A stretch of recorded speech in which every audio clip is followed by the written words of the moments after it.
abdiin Itoophiyaa eenyudha? Dr. Abiy. Amma irratti kan Itoophiyaa hedduu miidhaa jiru eenyudha? Trump. Afachu Trump Itoophiyaan jaalatu? Hin jaalatu. Maaliin barte? Waaqayyoon natti maabar.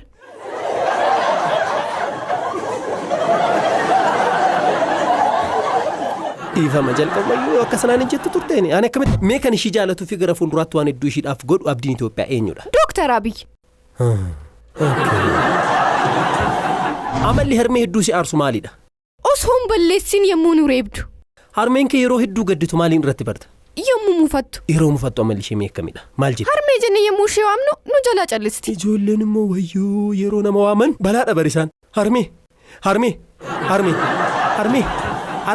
Mama! Mom! Mommy! Mama! What?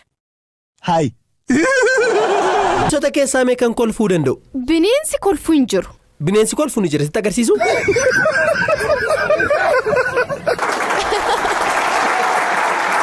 Waadaa galuun maalidha mee Meeriyeem? Harmeen koo booda chokkoleetii siifan bitanaan jettee waadaa naaf galti. Sana booda ni bitti? Bituu dhiisus ni dandeessi. Ajaa'ibadha garuu ani kanan jedhu namni waadaa galee jechuudha. Isatti tola yeroo gochuu dhiisume.